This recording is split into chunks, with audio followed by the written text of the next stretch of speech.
The Secret Benefactor.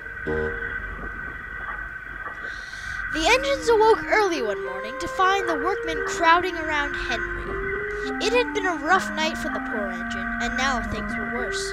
Henry's steam pressures were dropping quickly, and the workmen were scrambling to find the source of the problem. The Fat Controller had ordered for the engines to move out of the sheds to give the work crews space to work. They all looked on from a distance, feeling very sorry for Henry the Green Engine. Henry was known to be sickly, but the engines had never seen him quite this ill.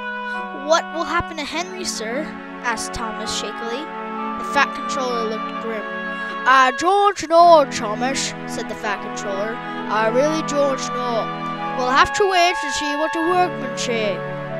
In the meantime, the engines started their work for the day, but they were all very distracted thinking about what awful news the workmen might bring. Gordon, however, didn't seem bothered at all. "Henry needs to learn to work through his aches and pains," he fussed at the station that afternoon. "Even if I have boiler ache, I still pull my train. It's about integrity." This made the other engines very cross. "I'm ashamed of you, Gordon," scowled Edward. "Integrity has nothing to do with it. Health is health, and that's worth more than work." "Do you not get tired of Henry's insistent moaning and groaning?" Gordon asked. "No, but it does break my heart. And I'm worried that Henry's condition doesn't do the same to you, Gordon." "Look, Edward," Gordon said sternly, "I feel bad for the poor engine, too. But there's something to be said for working despite the pain and not being a layabout." The engines were most annoyed. Soon the station was full of whistles and bellows as the engines argued with Gordon. The Fat Controller came out of his office and silenced the engines. "What is all this noise about?" he yelled. The engines all tried to talk at once, but Gordon's loud, pompous voice drowned the others out. Fumed Gordon. "No one cares when I'm ill, sir. Why should it be any different for Henry?" "That's because Henry is sicker than you've ever been, Gordon," said the Fat Controller sharply.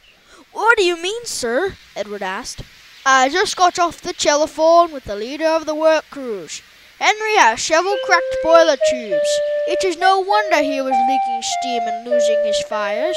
He'll need a new boiler, but it will be a long time before we can fashion a new one." The engines were shocked. A boiler replacement was a very serious repair indeed. This meant that Henry would be out of service for a long time. "In the meantime," the Fat Controller continued, "Henry's work will be distributed amongst the rest of you. I expect you all to pitch in." "But, sir," Gordon cried, "I've got to pull the express. I can't take on any more work." "Gordon!" "Shut up," growled Edward. "Gordon, it seems you have a very, conservative view of Henry's condition. While I do not like having to put more on your plate, it is your obligation to help when an engine is in need. You would not expect others to leave your work by the wayside if you were ill, would you?" Gordon didn't reply and simply snorted out of the station.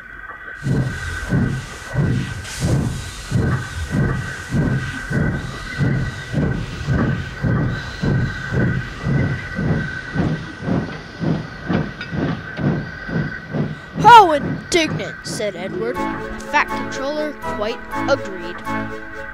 Fat Controller, after much time and effort, gave the engines their new timetables. The most difficult of Henry's trains to sort out was the Flying Kipper, which left early most mornings of the week. It was finally determined that Edward should take the train. But when Edward arrived the first morning, the Kipper wasn't there. "Where on earth are my trucks?" Edward cried. This happened every morning, and Edward's trains was not the only to disappear. James and Thomas's extra trains were often missing too. The whole situation was very perplexing. As time went on, it became known that another engine had been taken from Henry's trains, but no one knew who the engine was. "It's so confusing," said Thomas to the other engines one night at the sheds. It's bewildering all of us, including the fat controller, agreed Edward. I just don't get it. I suppose it's good to have a benefactor, though, James said. It's lightening the load for all of us. Far across the island, at the works, Henry sat waiting for the day his boiler was finished and ready to be placed. He felt lonely, but smiled because he knew a good friend was coming to visit that evening. The engine had been helping the others while Henry was away. Henry beamed as the benefactor backed down beside him.